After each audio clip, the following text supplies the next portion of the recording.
The most decorated employee in the building is usually not the one getting rich. Sit with that. The person who arrives first, leaves last, never misses a deadline, never drops a ball. That person is often, quietly, systematically underpaid relative to someone who appears to do half the work. Not because the system is broken, because the system is working exactly as designed, and you've been misreading the design your entire career. The people who look lazy from the outside aren't lazy. They've simply learned something about how value actually gets priced that the hardest workers in the room have never been taught. And that gap in understanding is worth, conservatively, hundreds of thousands of dollars over a career. There's a story most people tell themselves about how compensation works. It goes like this: output produces visibility, visibility produces opportunity, opportunity produces money. Work hard enough, produce enough, and the system eventually rewards you proportionally. It's a clean story.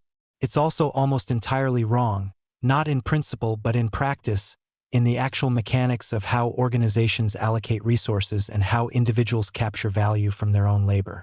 The problem isn't effort.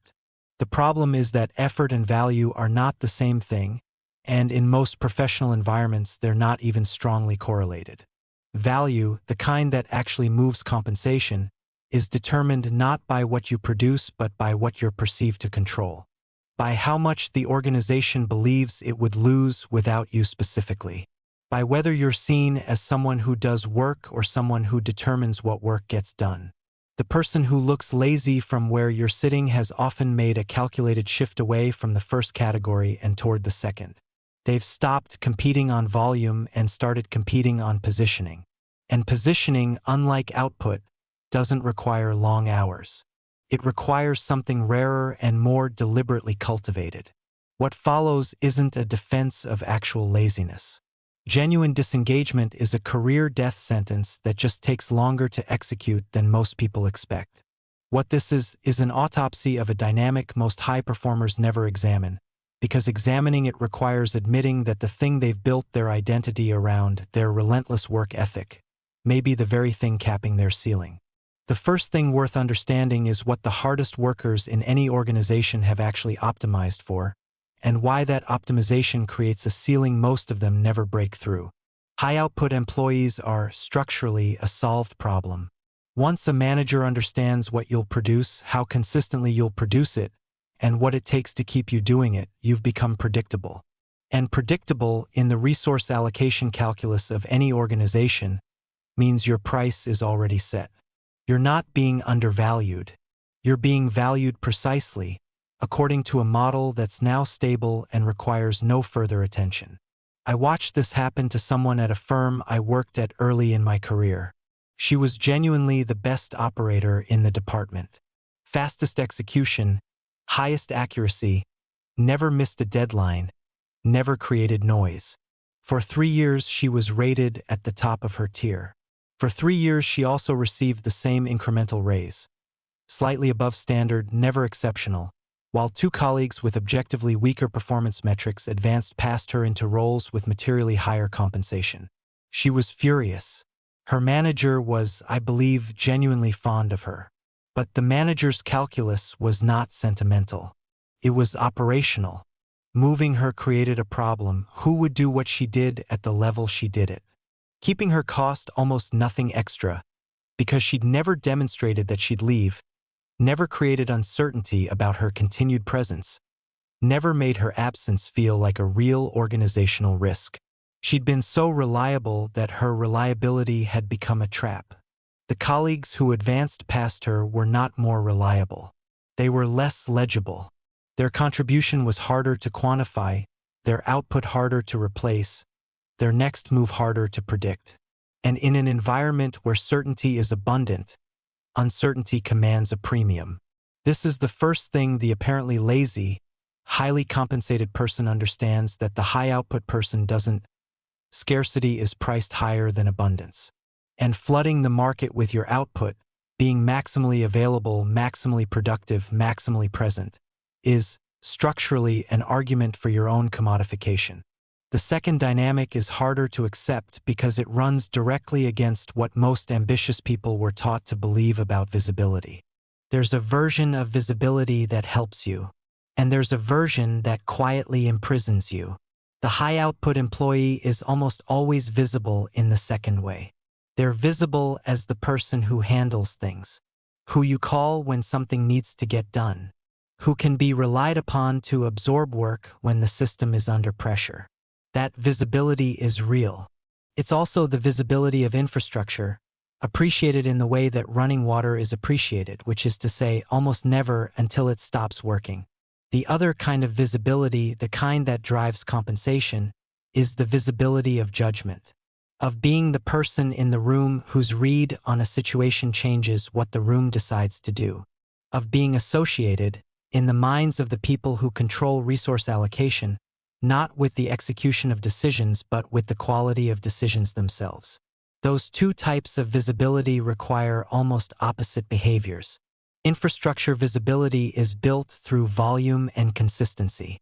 Judgment visibility is built through selectivity and positioning, through being present at the right moments and conspicuously absent from the ones that don't matter, through contributing less frequently but with higher apparent impact when you do. The person who appears lazy has often made this shift, consciously or through hard-learned experience. They've stopped trying to be everywhere and started being somewhere specific strategically, where their presence shapes outcomes rather than just executes them. And they've learned that this positioning requires protecting something the high-output employee gives away for free: their time and attention. When everything you have is available all the time, nothing you have is scarce. And nothing scarce cannot be priced at a premium. The third thing is about the nature of problems, specifically which problems are worth being associated with. Every organization has two categories of work. There is the work that keeps the machine running, reporting, maintenance, execution, coordination, the 100 necessary tasks that sustain ongoing operations. And there is the work that changes what the machine is capable of, the problems that, if solved, expand revenue, reduce structural risk, or alter the competitive position of the organization in some durable way. The hardest workers are almost always concentrated in the first category. Not because they lack the ability to operate in the second. Because the first category is where the urgent demands live, and urgency is magnetic to people who've built their identity around being responsive and reliable. The apparently lazy person has learned, often through watching others, that proximity to the first category keeps you busy and keeps your compensation stable. Proximity to the second category keeps you underworked by visible metrics and keeps your compensation moving. Because the second category is where the people who control budgets actually live. It's the terrain they think about.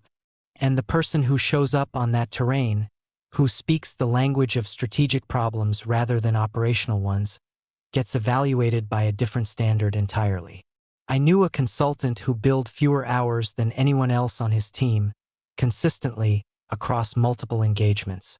He was also, for 4 consecutive years, the highest compensated individual contributor in his practice. What he'd figured out, and what he'd told me directly, with a frankness I didn't fully appreciate until years later, was that he only worked on problems where the answer was genuinely unknown. The moment a problem became formulaic, he transferred it. He stayed permanently at the frontier of what the organization didn't yet know how to solve, which meant he was permanently in a position where his specific contribution couldn't be benchmarked against anyone else's. You cannot be compared to a market rate when there is no market rate for what you specifically do. And you cannot arrive at that position by working harder on what already has a market rate. You arrive there by deliberately migrating toward the problems that don't yet have one. The fourth dynamic involves a skill that looks, from the outside, almost indistinguishable from not working. Thinking without producing.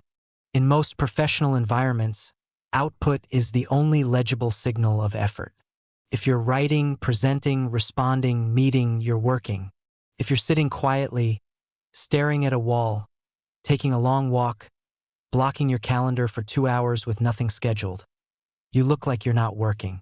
The conflation of activity with productivity is so complete in most organizations that the two have become functionally synonymous in how performance gets evaluated.